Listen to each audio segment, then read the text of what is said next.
Hello, everybody. It's Fight Club Hubs. Welcome to another wonderful episode of GVN Live, and I am with Spencer and Mark. How is everybody doing today? Spencer, how is everything? Doing all right, man. Doing good. Thankfully, at the moment, not sick like a lot of my friends. It seems like so. I'm Mm-hmm. taking that as a win. That's good that you're feeling great. I like what's going on there. That little color scheme you got going there, black and red. Headphones, black and red. Gamer chair, beautiful red illuminated PC right there. The little You heart. can't you can't see him in there, but there's also a little red Android figure in my PC case. That's pretty He's cool. he's translucent, so like the red kind of blends into him. I didn't really think that through. I mean, it looks good. Did you see that really weird PC from a while ago? It was in Japan, obviously, but it's a PC that allows you to have an holographic Hatsune Miku dancing inside the case. Have you not seen Oh that? yeah. Yeah. Oh yeah, I've seen a few things like that. Those Yeah. are really cool. Way beyond me, but I think they're pretty cool. I wonder how much one of those costs. I never really looked into the price of it because I know it's going to cost a lot of money just for the case. Right, yeah, like, I was like, "I could look into this," and I went, "No, I'll never be able to afford that. Not worth it." So, what have you been playing lately?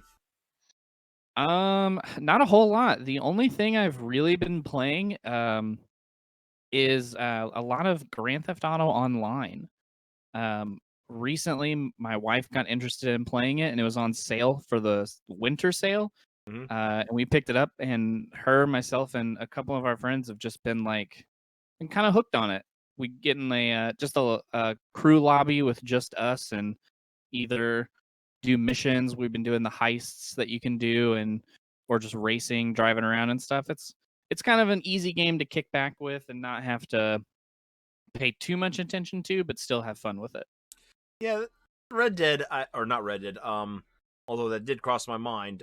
Grand Theft Auto Online is something I've always found interesting, just from the fact that it's Grand Theft Auto and it's online, which just sounds like fun itself. But I just never got around to doing it. I just like watching my friends play and pull off heists and stuff like that, and just watch them fail miserably.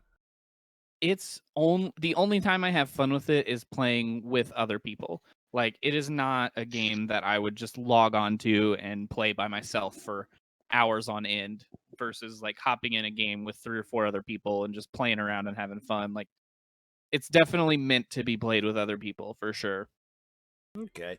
Uh, how about you, Mark? How are you feeling today, buddy? Uh, All right, there you go, people. Mark's uh, dying. yeah, basically. Okay, so I mean, what have you been up to, Mark, lately? Uh, Um, I'm kind of writing a script right now. I don't know 100% if it's definitely going to go somewhere, but I'm working on it. We'll see what happens as far as that goes. for a new video, right? Um, yeah. Woohoo! But beyond that, I've been playing Star Citizen and the Caligula Effect Overdose. How is Star Citizen behaving for you? Because I tried it a couple years ago, and I was just like, no. So I mean, the frame rate's really good. It's technically a marvel.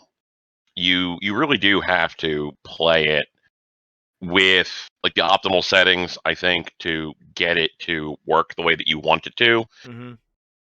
Like, because they very specifically say, like you need to use an SSD for it to be installed on. It needs to have like decent specifications backing it up. And I haven't tried it out, or I hadn't tried it out before upgrading my PC, but I definitely just decided, you know what?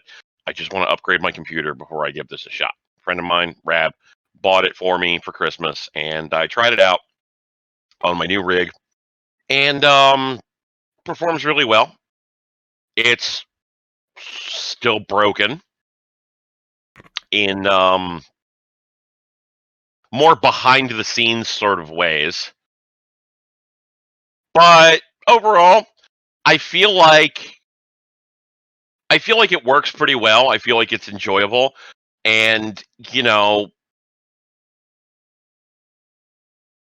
it's hard to really know what to think about the fact that this is the second or the third game that I have played now that seems to be in a perpetual state of alpha.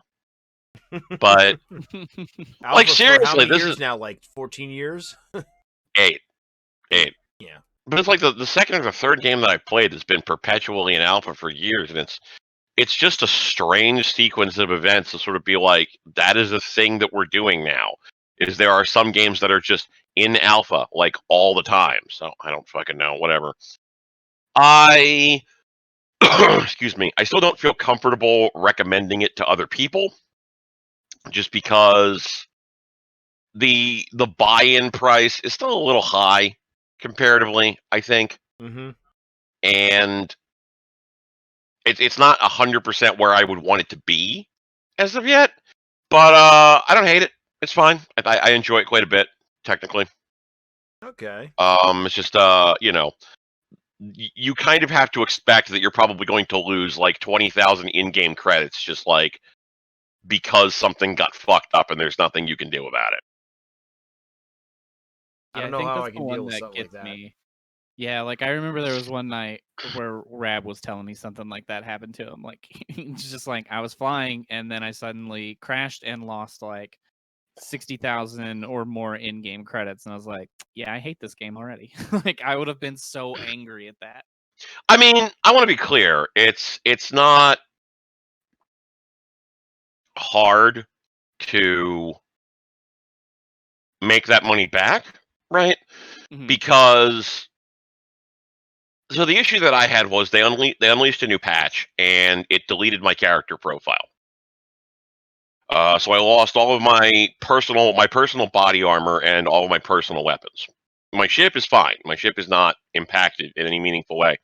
But all the stuff that I bought for myself is gone, which is like 20,000 credits worth of Hate stuff. it.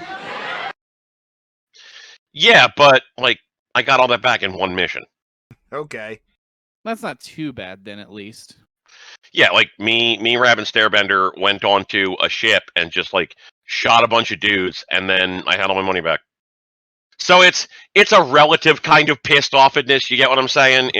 I wouldn't recommend other people play it until they get a little bit more of the kinks worked out, just because the price of entry is starting at $50 Oh yeah. for a game in alpha. But it's at the point right now where the stuff that happens isn't game breaking. I'm not gonna fucking lose my shoe in another person's ass. It's just like, well, that sucked, and then like 20 minutes later, it's fixed, and I'm on with my day. Yeah. Okay. That's not too bad then, at least. I thought it was worse than that. It was probably worse than that for Rab because he was fucking doing like interspace trucking and shit. Mm-hmm. But I'm just like, nah, I just go onto a fucking a ship that has been hijacked by dickheads, and I just kill them all. And it's fair. like 20 minutes later, oh, I got all my money back. Cool. Yay. All right. Well, so for me, I've been playing quite a bit of Atelier Ryza 2. I've been trying to beat the game because I got Yeast 9 in this morning, and I cannot wait to play that.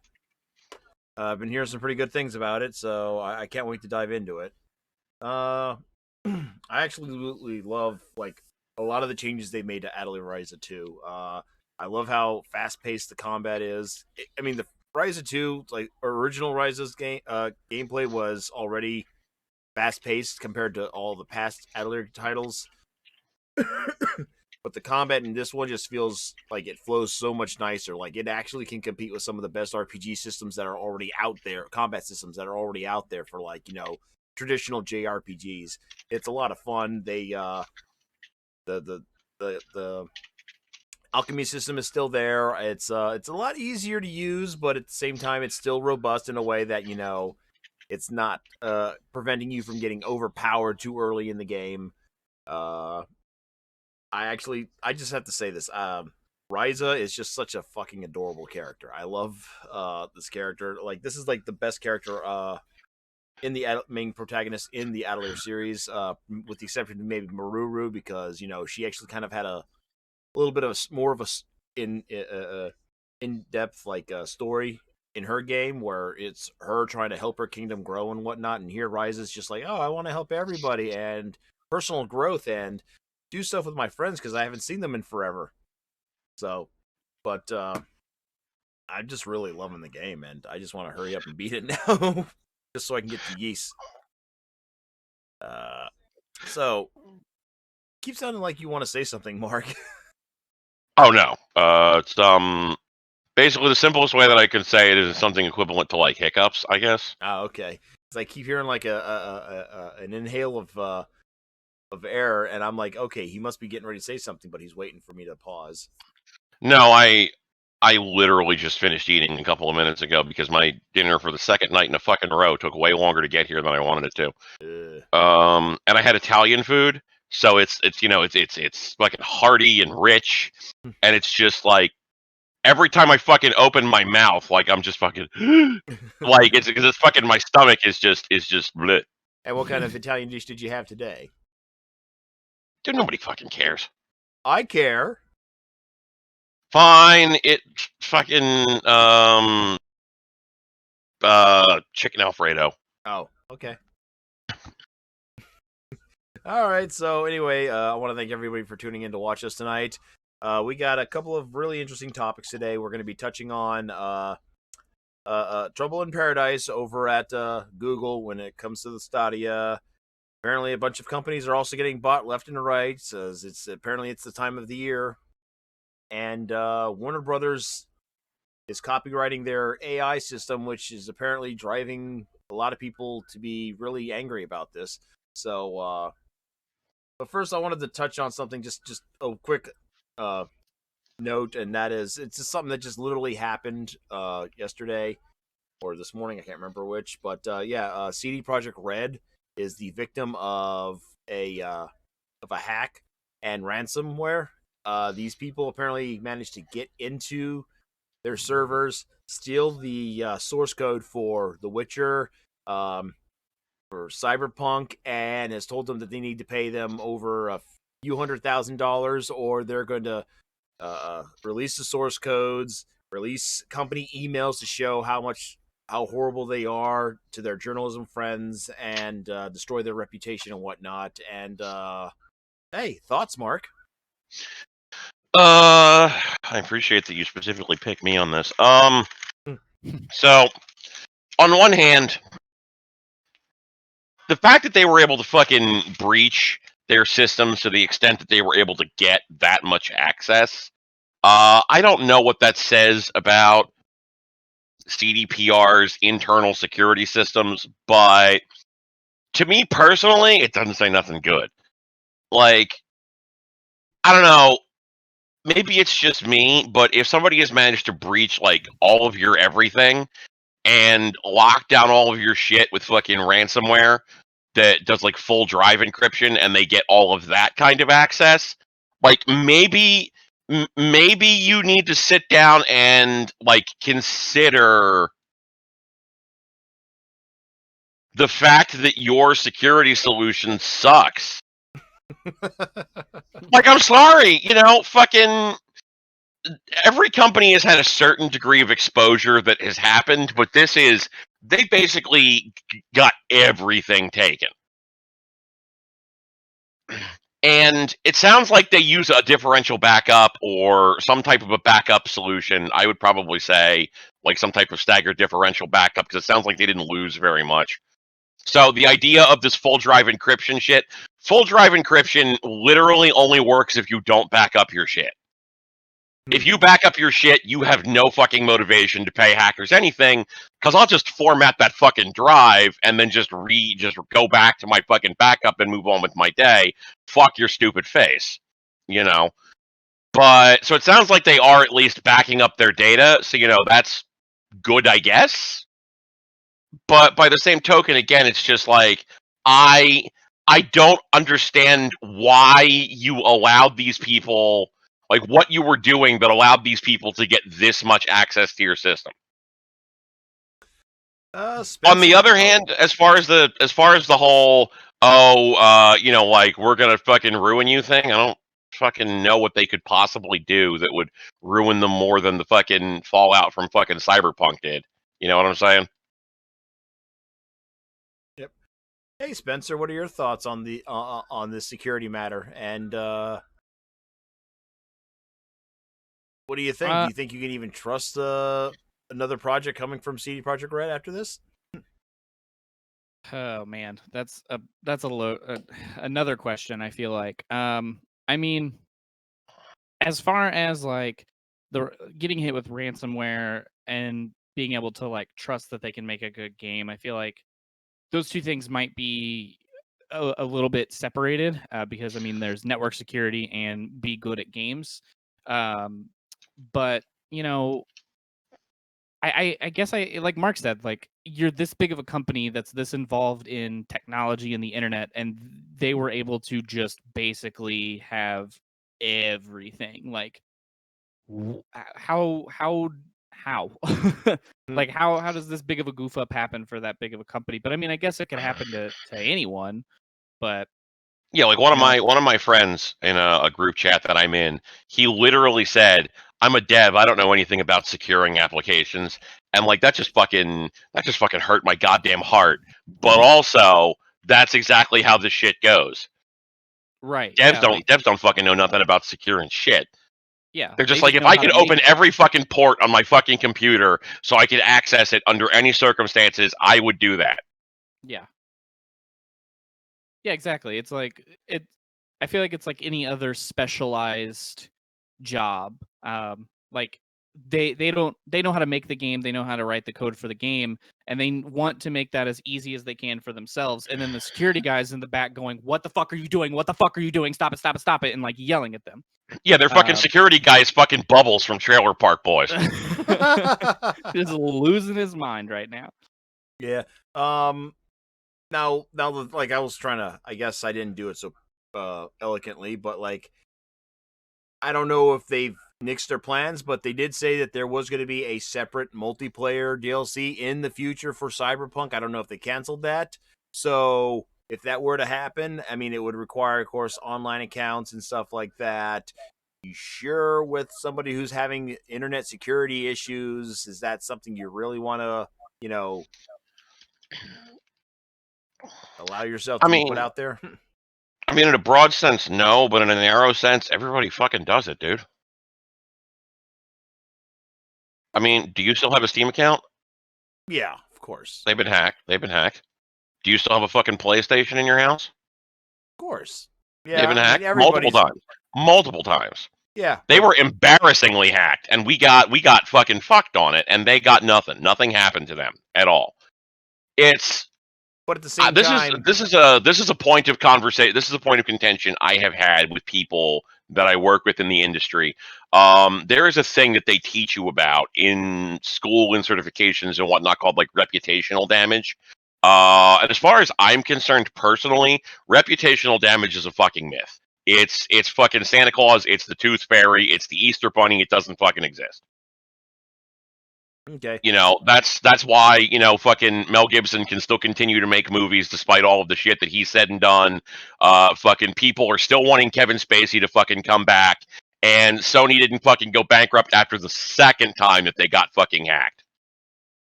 So nobody Yeah, and cares. I feel like too like there's I guess I'm gonna try to put this the best that I can, other without sounding like very meh about it, but like I feel like it's just the nature of the internet and technology. Like I'm going to assume that someone invented locks to put on a house because someone went in a house that they shouldn't have been in, um, and that was the nature of how it was back in the day. Like anyone can get into anything, and it's just unfortunately, this was the time that it happened to CD Projekt Red at, what is kind of their lowest point, I feel like. Cyberpunk's already being a huge, huge, huge thorn for them. And then, this happens. Like, it's like they're just getting kind of kicked while they're down. And I feel like it was just unfortunate timing that it happened when it did, or it was people were upset about Cyberpunk and knew how to get into places that, they shouldn't be. And that's what they did. Alrighty. Well, I mean, chances are, and with the way the gaming industry works, when something like this happens, they eventually bounce back onto their feet. I mean, they've already made the statement that they will not negotiate with hackers and whatnot who are trying to hold them up for ransom. And I mean, let's be truthfully honest. You release the source code, what's that really going to do to them in general? Right, like here's what's ultimately going to happen with this, right? Mm-hmm. You're releasing the source code. They already fucking allow mods for all of their games, so releasing the source code is not particularly. It's not the best thing in the world, but it's not like significantly negatively impactful to them. Mm-hmm. Yeah, I It's mean, not it's like it's not like they don't already have people like trying to mod in fucking Keanu Reeves. So it's like, oh no, this Maybe just they this can just just do it lets people easier. have this just lets people have a little bit better access as it relates to you know being able to mod themselves having sex with Keanu Reeves. Nobody fucking Yeah. cares. It's not going to be a big deal. The bigger concern theoretically is the fact that like the correspondence is being hacked. But again, like I don't know what they could possibly say that's going to make people abandon them because people who are dyed in the wool CDPR fans are not going to be convinced of anything, no matter what is said in those emails. And frankly, like, what's the worst that we're going to learn? They're a bunch of assholes. Yeah, I fucking figured that out. yeah. I mean, in the long run, yeah, with the source codes being leaked, they're probably going to just shrug their shoulders, as you were just saying. I mean, it's not like, let's say, id Software when John Carmack was there, and he was extremely protective of like his source codes for like Quake or Doom being released, that they eventually released them on their own and stuff like that. But like, this is a completely different beast. It's like kind of like what Bethesda does with their Elder Scrolls games, that they allow you to mod it heavily. Like, Yeah. so. All right, so let's move on to something a little bit more interesting. It seems to be company buying season. Companies are being bought left and right again. How many more are going to be bought before the end of the fiscal quarter? I'm not sure, but it seems like we've already had at least four companies getting scooped up. I accidentally closed a window and I can't access it now without making Spencer's head disappear. I hate when I do stuff like that. But there was this one company that got bought out by I forget the name of the holding company, but they also already own THQ Nordic. Sorry, Spencer, your head's gonna have to disappear for half a second. So, Oh, ah. oh God! So, oh yeah, and Codemasters got bought by EA. That was probably the one that surprised me the most. Where the hell is it?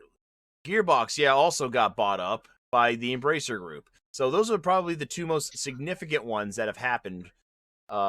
And what is everybody's thoughts, and who do you think is going to get bought next? Because I just find it fascinating that like two big companies, Gearbox and Codemasters, just went just sold themselves, and that's pretty impressive right there. So what do you guys think?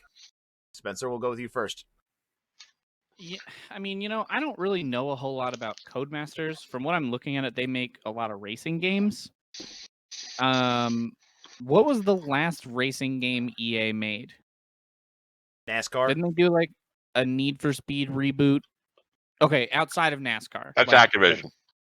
I'm sorry, a NASCAR has. fun Oh wait, I thought racing EA game. had the license, but I guess Maybe they do have Need for Speed. I don't fucking remember. I think EA has Need for Speed yeah, because they did. I They used to did play the a lot of Most the Wanted Need for reboot. Speeds.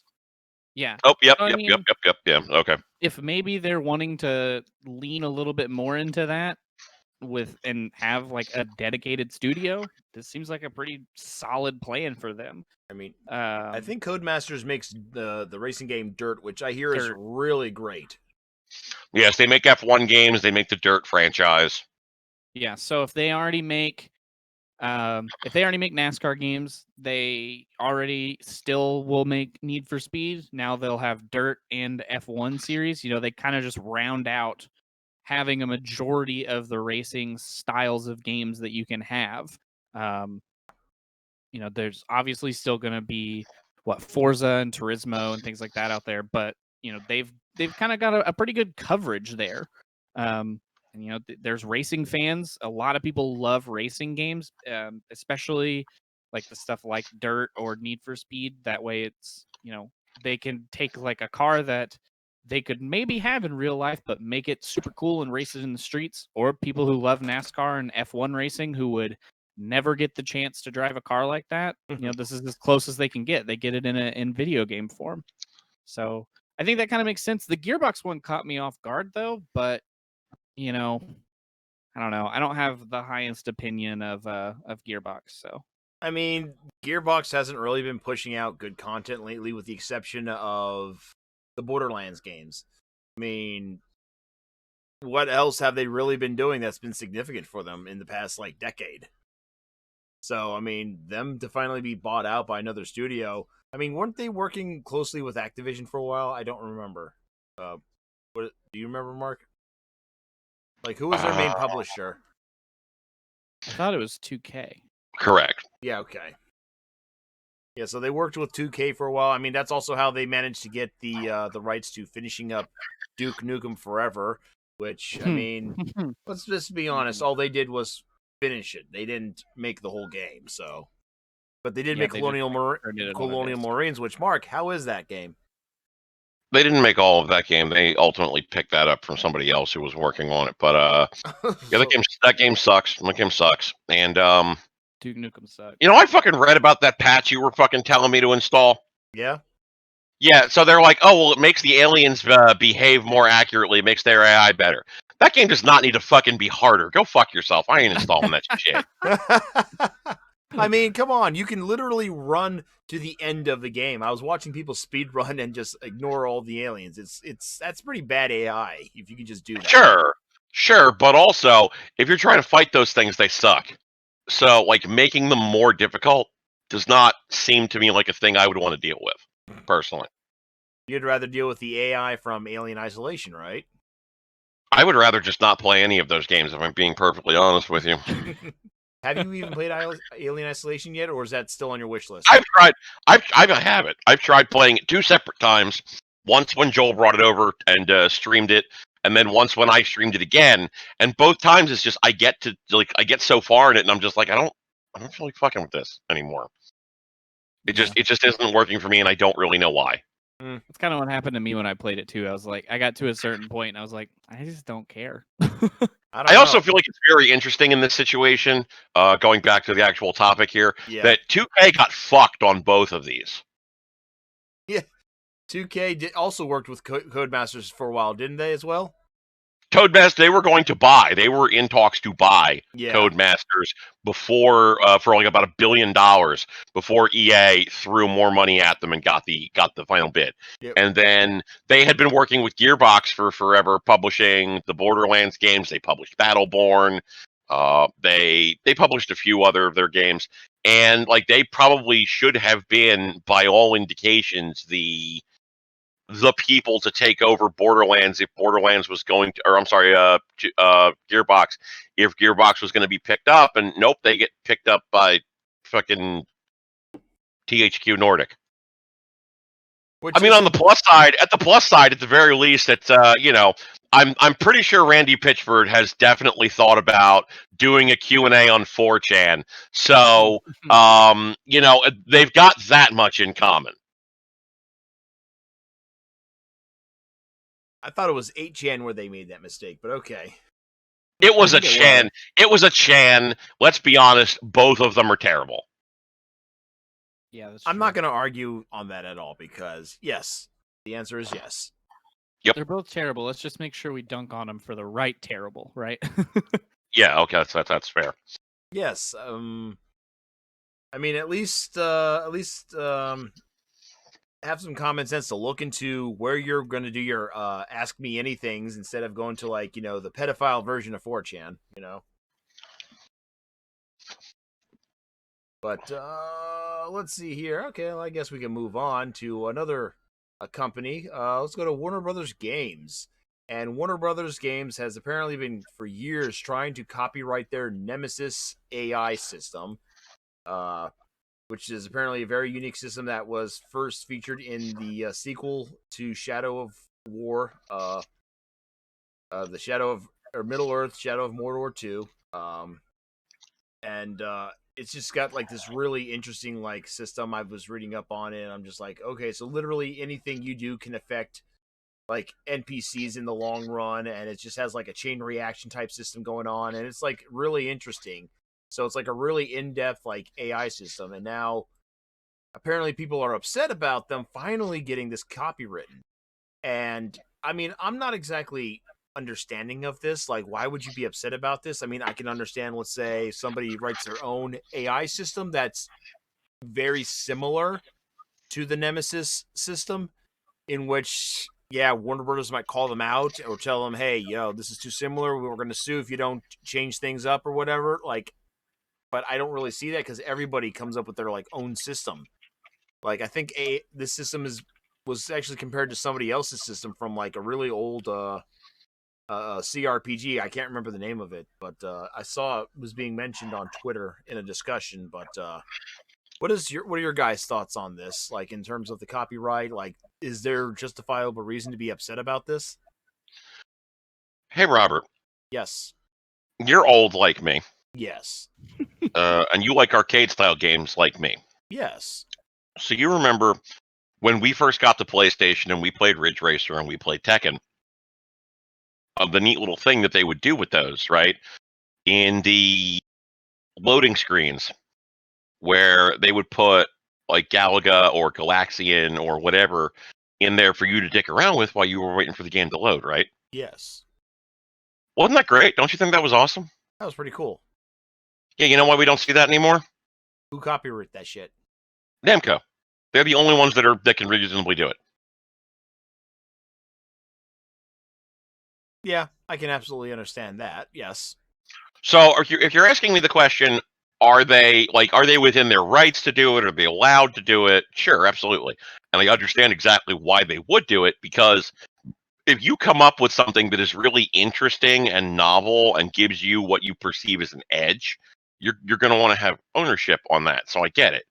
Uh, do I like it? Fuck no. But again, I'm like, at any time you fucking invite me somewhere on the internet as a conversational person, I'm the fucking socialist guy. Okay, so I'm absolutely going to be the person that says, fuck your stupid capitalistic bullshit. Let people make the fucking games with whatever systems they want. So I'm not the right person to ask about that. You already know what my fucking opinion is going to be. I think it's fucking dicks, because it very much puts people into a position where if they have an idea where they could use that systemically in a way that would be organic in their game, well, no, they're going to pay fucking Warner Brothers, and Warner Brothers is going to charge out the ass, so you're not going to get that. All right, Spencer. So I've got Mark's opinion. How about yours? Spencer's I mean, probably basically the same as me. Let's be honest here. yeah, I really mirror a lot of what Mark just said with that, man. Like, I get it that they can do it, and obviously, if it has gone through and they own the patent, like they have obviously gone through and can legally do what they have done. Do they suck? Yes.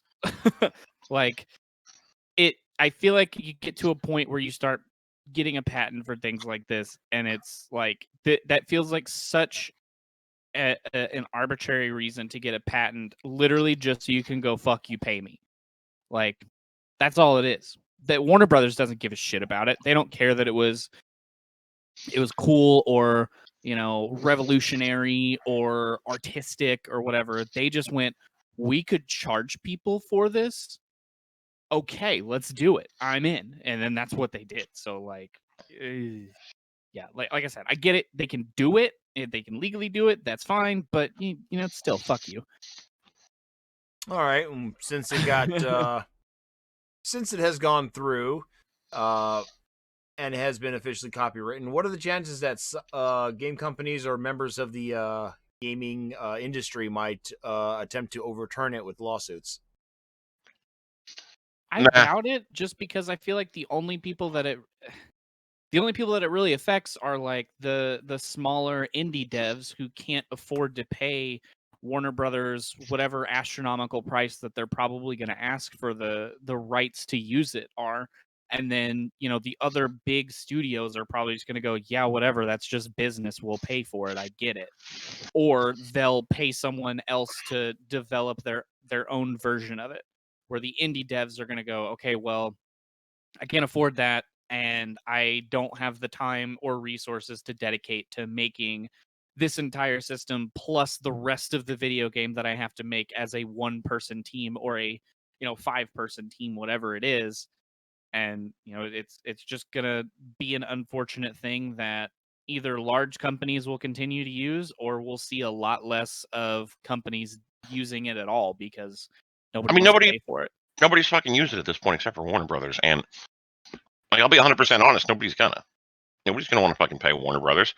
They're just gonna shrug and they're gonna go, look, we don't care about this system enough to want to incorporate it into our game. It'll be a thing that will only ever appear in Warner Brothers games. If it even And appears in those again. they're probably going to fucking do like 1 or 2 more games with it if I had to venture a guess. But yeah, like it's going to appear in more Warner Brothers games, and other developers are just going to be like, yeah, we don't need that shit. They're not going to fucking sue because they don't care. It's not worth the fucking money for them to try and open that up. And also, further to the point, no developer, no publisher, I'll put it this way, actually wants an answer to the question of, is it reasonable to do this? Because if you permanently answer that it is, the threat of that is off the table, and anybody can go fucking copyright whatever they want, and it fucks up the rest of things for everybody else. On the other hand, if you find out that you can fucking do that, no fucking company wants to find out that their fucking copyrights could be challenged. It's the same thing that constantly fucking happens. It's the same thing we had a conversation about with fucking Twitch live streaming before. Nobody involved in this wants a legal answer to that question. Okay, well, that was a very short conversation. Yeah, I mean that makes sense though. Like I mean, you're I saying, wish. like nobody wants to open up that can of worms and then like find out, oh, okay, well, so let's say EA, for example, just because they're another big name, they have something else similar to this type of system, and well, Warner Brothers got sued for it and that got overturned. People are going to start looking at EA and Ubisoft and bigger, and they're going to continue to look at all these and then go, okay, well, we can sue the shit out of them too. And then those guys are going to go, oh crap, we either screwed up because we got involved, or god damn it, these little guys are coming after me because they went after this other one and it happened to work out for them. It sets a precedence of it didn't work for them, now it's not going to work for us. And none of the big publishers want to find that out and end up in any kind of legal trouble or lose the ability to charge people money to use their stuff. And I don't think there's a lot of indie developers that are going to look at it and say, yeah, I can totally fight Warner Brothers in court and win. Even if they did, at the end of the day, like, even if Warner Brothers did prove that they were in the right to do this copyright, they don't want an answer to that question either, because the situation may come someday where they want to use something that somebody else that may be trying to copyright, and they could just sort of flex their legal muscle to get them to back down. They don't want an answer to that question because it takes tools out of their toolbox in the event that somebody else tries to copyright something that they might want to try to convince them to fuck off, or that stuff that they are like skirting the edge of using that has been copyrighted could potentially be fucked on in some capacity or another. Like if people find out, oh well, you can copyright this shit, what's to stop Ubisoft from basically saying, okay, this is the system by which we make our open world games. We've been doing it for this amount of time. This is how we're always going to do it. And then turning around and fucking suing Sony for Spider-Man. Mm-hmm. Yeah, right. It's like a really huge gray area right there. Mm-hmm. Nobody wants an answer to that question in either direction. I want to be extremely clear. Nobody wants that question answered either way. They don't want to know, because the moment you find out an answer to that question, you're fucked. Yep. Okay, well, I mean, it'd be nice if I actually had another person on this show that could actually offer an opposing view, but I don't really have an opposing view. I'm just the host, so. Yeah, the unfortunate problem with us going and digging up a person with an opposing view, um, most of my friends that could really offer up opposing views probably don't want to be on camera. And if we go find somebody on the internet who has an opposing view, they're probably like some QAnon dipshit. Oh well, I can avoid looking up help from those people. So anyway, so that's it for the Nemesis system. Although I have to say, I really do like what they have going for the AI system. It does seem like it's a really, really well integrated system. I mean, what are your thoughts on this system itself? You know, I haven't actually played either of the Lord of the Rings games, so I don't know. Well, I have a couple of friends who have played both of them, and they actually really like them. They keep talking about how great they are, and I just never got. I own them. I just never got around to playing and installing and playing them. Yeah, Someday, they're in my back catalog. I I have them, never I just really haven't played played them them. either. Yeah, I always thought they looked really cool, and it was a really interesting concept. And I had a lot of friends who played through them, and I would watch them play it, or they would tell me about it, and I was like, "That sounds really cool and like interesting and different." And then I would go, "I'm gonna play that," and then like I do with 90% of the things, I did not play it. Hmm. Mm-hmm. It happens all the time. I'm like, "That looks cool," and then I like look the other way. Hmm. All right, so wow, we're moving along pretty damn quickly. We're up to our last topic of the night now, unless we can come up with something pretty quickly. But so I mean, along with the woes of the world, um, the Google Stadia isn't doing so well. It's doing You so poorly. don't say. It's doing so poorly, in fact, that Google is shutting down their first-party developers and making them focus on the infrastructure of the Stadia itself. And I guess that's a huge disappointment to Google and their ego. So, Spencer, what are your thoughts on this? Okay. I feel like I have a lot of thoughts on Stadia. But this specifically, like, I'm not surprised at all that they are going to be closing down their first party titles because who was going to play them? There was just no real incentive that I could see to subscribe to Stadia and pay for it. And then even if they were starting to gain a little bit of ground and people were interested, Microsoft put out xCloud and it was just kind of like, well, this just works better and is supported by a games company and has a lot more games on it. So why do I want this? And it's exactly kind of what I feel like a lot of people thought was going to happen. That it was technically a good idea, like as far as they made the tech work, which isn't surprising. It's Google, of course they made the tech work. But you know, where was the market for it? I just don't feel like the market existed for another thing to come in. It was like the Ouya. What was the market for the Ouya when we had an Xbox, we have PlayStation, we had whatever Nintendo had at the time, and PCs? Well, Like, Ouya did try to go after something different. Like they were definitely trying to be in the market for more of the independent companies, the indie game companies, the people who are making mobile games and stuff like that. They were trying to be a home for all of those. And I mean, that's what made it a very appetizing, platform in general, and that's why it was successful on a Kickstarter. But at the same time, it was pretty much dead on arrival. So, right. And then let's look at the other side of Google. I like Google as much as someone can like Google while still saying a lot of the things they do are wrong. I think just like they are good at making things and they are good at making technology and pushing it forward. Um, but they also like to make things and then, like I said, they'll look at a video game and say, I'd like to play that, and then they forget about it immediately and drop it. Mm. There's been so many things from Google that get started and then just get dropped or forgotten about. And I'm not really that surprised that Stadia is becoming one of those.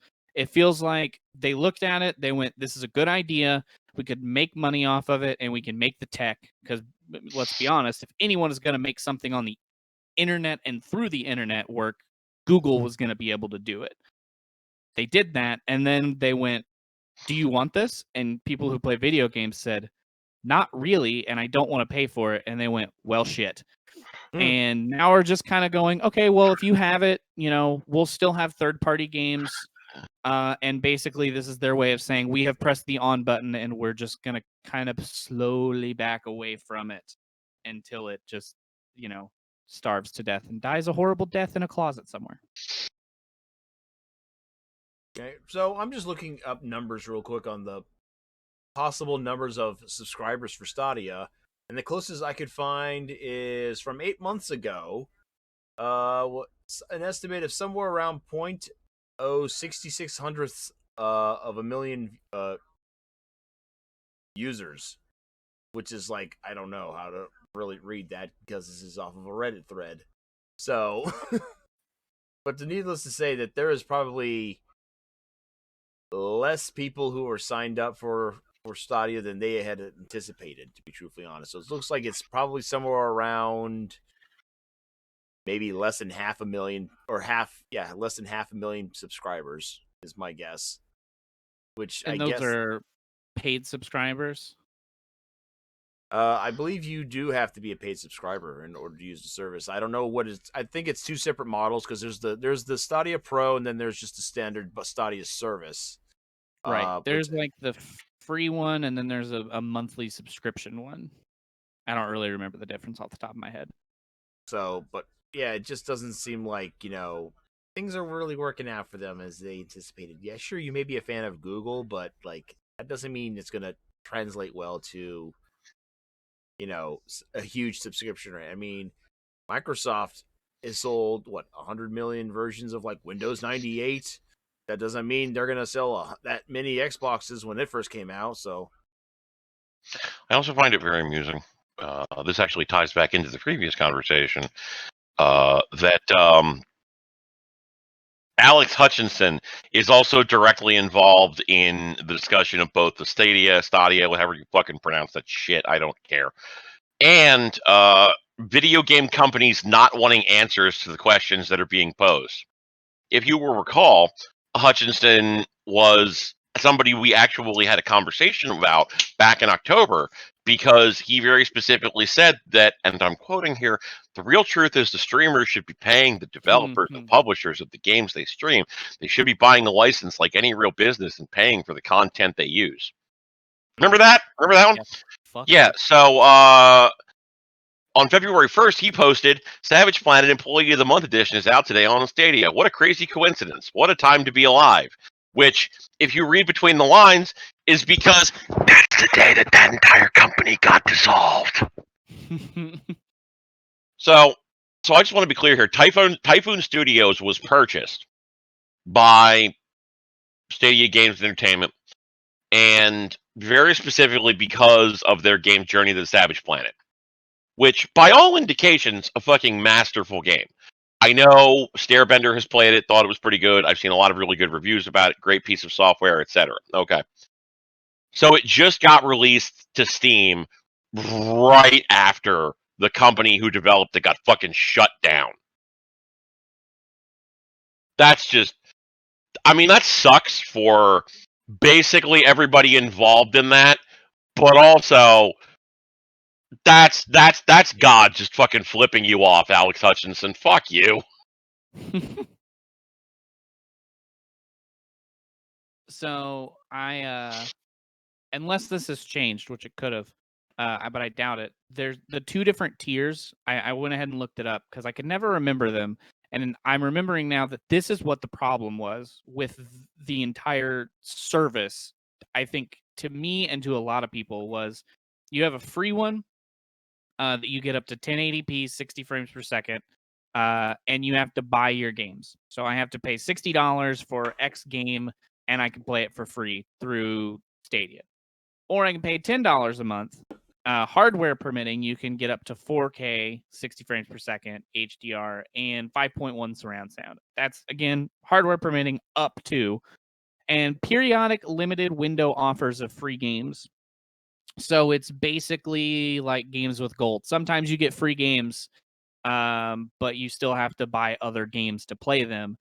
They do offer a discount for the games that you buy. Sometimes it looks like, but like I had to buy the game on this platform that isn't proven and play it on my phone, my tablet, whatever, or I had to pay $10 a month to maybe get a game for free sometimes or buy it at a discounted price, or I can just play the game like normal on every other service that's existed for I don't know how long. So that I think was the biggest holdup for the main like overall market of what Stadia could have been is people looking at it and going, why would I buy my games here?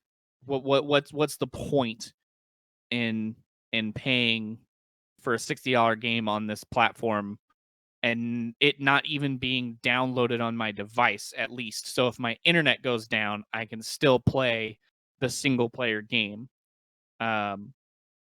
Or I can pay $10 and maybe save money, maybe get a free game. I don't know. Maybe it'll do 4K sometimes.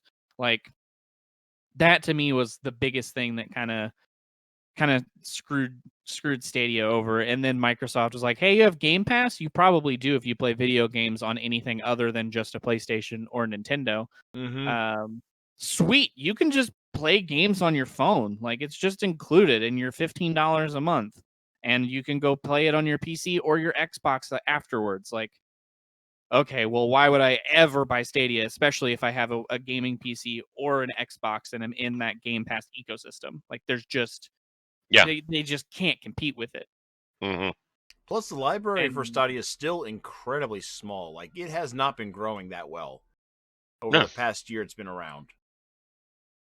yeah, I and do I'm also sure find it there's very, very interesting. The only time anybody has had any real discussions about it is when they're discussing how much it sucks. That's a testament to yeah, how amazing the platform is. yeah, It's and just like people will have like people. It's like the Jaguar of fucking modern platforms. The only things that people were talking about is the one game on it that was any good, except that game actually escaped. The developers didn't, but that game actually escaped into the wild. And every other conversation is, Journey to the Savage Planet is great. Shame about the Stadia. It's fucking amazing. I have not seen people collectively come together to shit on a fucking console, a fucking platform, as much since the days of the fucking Jaguar and the 3DO. Well, I think that's a bit unfair because both systems had their potential, Jaguar and 3DO, whereas the The Stadia, 3DO had potential. The fucking Jaguar had no goddamn potential. Get the fuck out of here. Don't fucking defend that piece of shit. I That fucking mean, thing had a 3-button controller and a numerical keypad in the thing. That thing's controller was bigger than a fucking Xbox controller. I fucking have one on my goddamn shelf. It sucks. so they had some really bad aesthetics in terms of controller design. I can't fault them with that. I'm just talking about like the system hardware had potential, whereas the Stadia, it's just the streaming surface, and it's I mean, with it's that turning into though, on live. Only it's lasted a little bit longer. yeah, I mean, I feel like the way that our world is now, that Stadia had potential because you could play anything anywhere that you had an internet connection. Mm-hmm. Like you could play it on your phone, you could play it on your tablet, you could play it on your Chromebook, which is not a powerful machine at all, as long as you had a good internet connection, which is becoming more and more common than ever before. But like I said, you had to buy the games on there. You had to pay a subscription fee to maybe get some free games, and you had to just hope that it was a game you wanted, and you got a discount. And sometimes it did. Sometimes it would do 4K. Sometimes it wouldn't. And it was just like there was too much in it that was maybe. And I think if they had either a better model for subscriptions in the business side, or maybe partnered with a game company of some kind, like either with like Microsoft to, instead of having Project X Cloud, you could have been included in Stadia somehow, or like to even maybe bring in Sony and have them partner up and fight against Xbox is now xCloud. Like that feels like it would have went so much better, because playing games on your phone, if you're stuck on like the subway, or if you're stuck at, like on a college campus for the day, and you just pop up your Chromebook that you use to take notes in class, and you can play Destiny for a couple hours or something. That's so cool. Like that's amazing to be able to do stuff like that.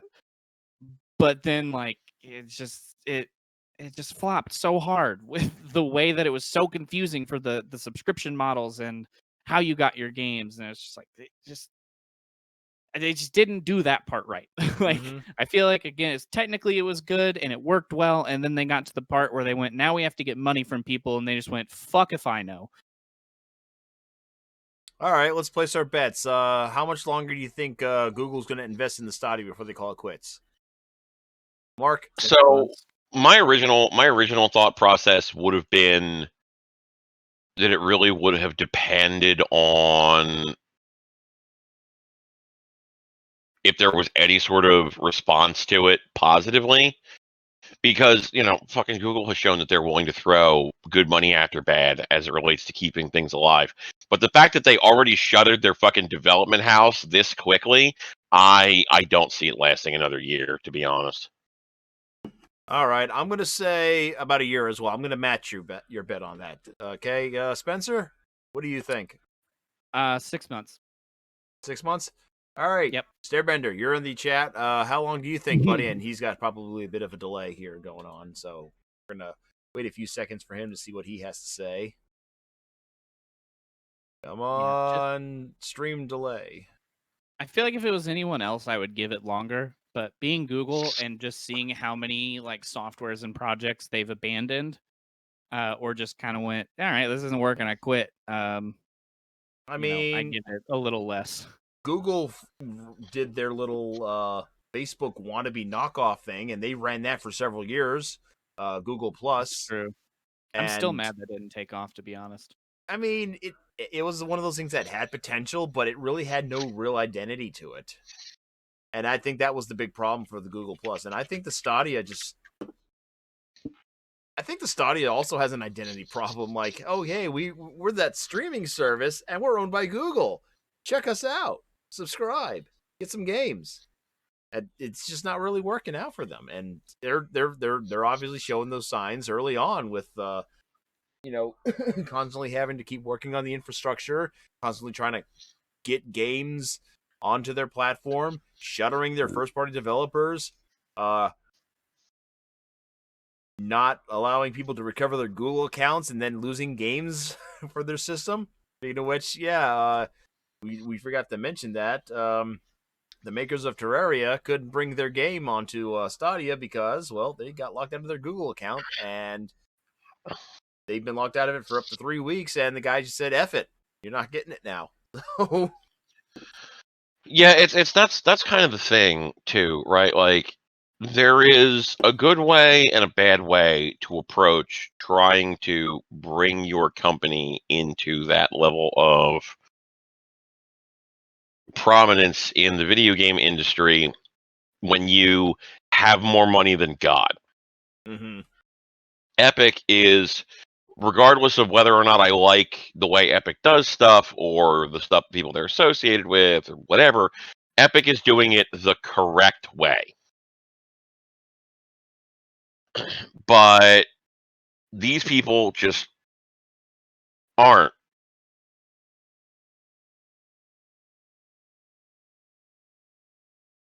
Do you mean the Terraria developers? No, Google. Google. I'm sorry. Okay. Google, yeah.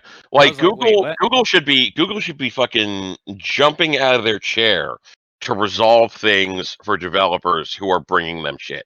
Google should have thrown money at other fucking companies just to be like, please bring your game onto our platform. And instead they're just fucking off. They're not doing anything that would inspire any degree of confidence in anybody who might want to release a game on their platform. It's the weirdest fucking decision making I think I've seen in a dog's age. And I don't understand why you would sit here and be like, yeah, this is what I would want to fucking do here. You know, Yeah. this is So- like they have the money to fucking do this shit to make this workable, and they're just like, eh. I'm going to go back to something I said back when we originally talked about the Stadia, along with its back at its launch, and I'm going to echo those sentiments right now. They failed hardcore because I felt like they released the system too early and didn't have, and still don't have, exclusive games for the Stadia. They don't have any exclusive first-party games whatsoever, especially with their one company. They just how many development houses did they have underneath them for the Stadia? Because we know they just shut down the one to work on the infrastructure. I want to say they like everybody that they bought, they basically just folded into the Stadia Games development stuff, but I'm not 100% certain. Yeah, I think so you're like right. they had all these companies working underneath their umbrella, and not a single one produced something that was even interesting or worthwhile. There was no equivalent to, let's say, Gears of War or Spider-Man, or anything like that that is gonna make you want to invest in this. Like, oh, look at that hot Stadia exclusive, and there wasn't one from day one. Mhm. There wasn't Yeah, like they one had on Journey to the day Savage Planet, and 120. that was basically it. Like that was the only game that they had, and Mm-hmm. you can't sell a platform on one game. No. The smart thing to do would have been, since they have the money to do it, was to go to companies that have games that people want to play and say, "Look, we're Google. Here's like $1 million. Publish your game exclusively on the Stadia." And they didn't. They didn't do it. And like, I sort of get the impression that Google approached this from the idea of the novelty of the tech would carry them forward, which is very much the sort of thing like an IT nerd would do. And it never occurred to them that the novelty of this wasn't actually going to fucking sell their shit in any meaningful way. Yeah, like it was interesting to people who either are like Google fans or are interested in technology and technology moving forward, but that isn't necessarily everyone who plays video games. There's a lot of people that play video games who do not give a shit about the tech. They just want to play the game and, maybe crack open a beer and relax after work with their favorite game. And just Google didn't offer anything like that. Mm-hmm. And they just said, hey, here's our cool tech. Let's use it. And then everybody went, great. How do we do it? And they went, I don't fucking know. And didn't do anything with it. Let's But also like, talk about the other big problem with a streaming service like Stadia. You want to get home, you want to kick back, have that beer, play a game. Oh, look, the Google services are down because someone decided to do a DDoS attack or something on Google servers. Tough luck, buddy. I guess you'll have to wait another day or so to play your games. Like, yeah. And I think that's why like the way that Microsoft has it is the best option. You can have the game stored locally on your Xbox or your PC, but then if you have to go to work, or if you are, maybe out of town, like going on a vacation or something, and you're stuck in the car for a few hours or on a train or whatever, you just pop it up, you play your game, you get where you need to be and put it away. Where, Stadia, that's your only way to play it is online. And you come home and there's an internet outage, there's service outages, you have, updates that you have to do for whatever, and you're just like, well, I guess I'm never playing my video games. But like, and two, to kind of go back to the Terraria thing, I think something that Stairbender said kind of brought me back to it was because they don't know what they're doing. And that could be like, that maybe they didn't know what they were doing with being a games company, but also, their Google account got locked out, which involved YouTube, it involved Gmail, it involved the Google Drive team, and so on and so forth. There's just too many hands in the cookie jar for a situation like that. So I'm sure there isn't just a blanket department that's like, yeah, we just undo whatever ban there was on a Google account. Like, it has to probably go through multiple of those, and no one who was high enough up on the food chain to realize, oh, we're going to lose this partnership, saw it or cared. Mm-hmm. My biggest guess is just they didn't know about it. They didn't see it. That the only people seeing it were the social media team and whoever else they were trying to contact, and nobody who was in the Stadia team who was high enough up to deal with like partnerships or bringing these teams on and realize, oh, we're probably going to lose this and lose money, was there to do it. They were, either doing something else or just fucked off doing nothing. All right. So, final thoughts on the matter. We'll start with you, Mark. I mean, again, honestly, at the end of the day, I just don't think that they really planned it in the same way that a video game company would. I think they planned it in the way a hardware developer or just like a developer in that sort of space would, without sort of realizing like you can't just fucking do that. It's people aren't just going to be sold by your tech. People don't necessarily care about the best tech. They want the shit that's available. They want the shit that's, fun to play with and so on and so forth. And you're not convincing them of anything. Mm-hmm. Mm-hmm. All right. And your final thoughts, Spencer? I mean, Mark kind of hit it on the head there. Like, I agree. Just the average person does not care about the way that their games work or the way that their technology works. They just want it to exist and they want it to work. Like, sure, they'll look at maybe like the new games console that come out and say, okay, cool, it's faster, it has prettier graphics, and maybe there's more people that can be in my online game of Battlefield now.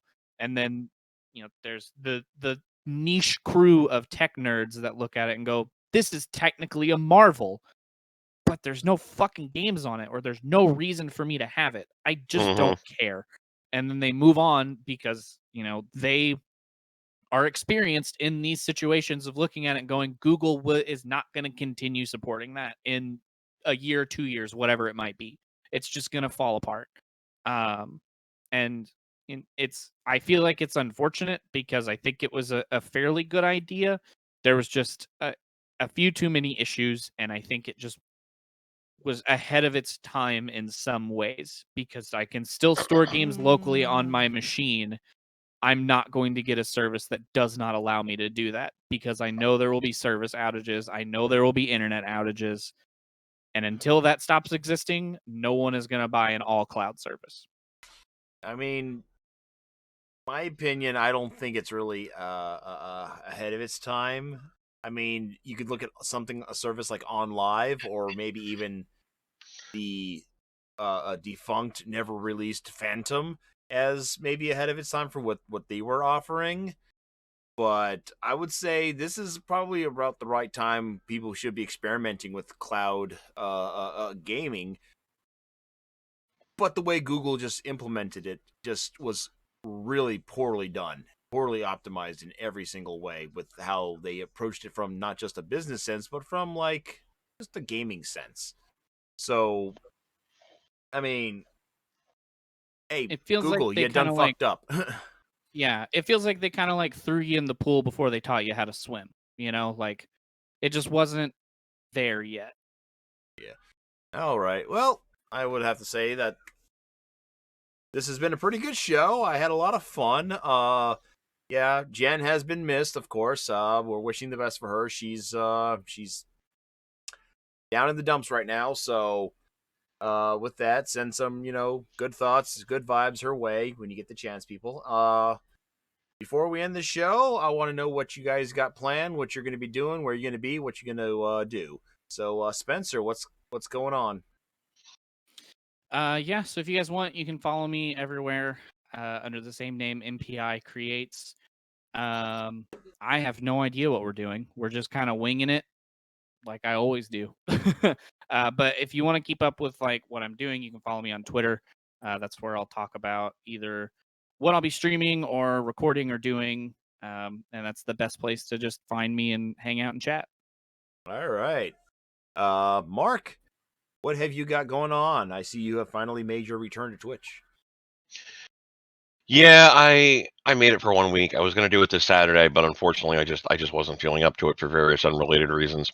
And this week, I'm hoping I should be able to stream. Normally, that would be nice. We'll see what goes on there. I'm also, like I said, I'm working on a video script. Don't know if I'm actually going to fucking publish the damn thing, but I'm actually working on the script, which is further than I've gotten in a lot of cases as far as that sort of thing goes. So we'll see what happens. All right, and you guys are back to streaming your vampire D&D session, right, on Mondays? It's White Wolf, not D&D. I know. I just couldn't remember what it's called. But sort of like we're kind of futzing around with stuff right now. So it's a little like some stuff's kind of up in the air. But some stuff is generally up in the air across the board, really. Okay. Yeah, and it kind of seems like too we've had a lot of like back to back reasons that we couldn't do an episode, so we're trying. But things happen. Okay. Well, for me, I've been trying to do more community-based like streams. I've been doing quite a bit of Among Us streams with some friends. You guys are invited if you can install the game, Mark. We have a lot of No. fun. Okay, I see how it is. I don't like that game. I'm sorry, I just don't like that game. Fair enough. Okay. I've also been streaming Dreamcast online Dreamcast gaming, which is a lot of fun. I was just playing some Quake 3 the other day.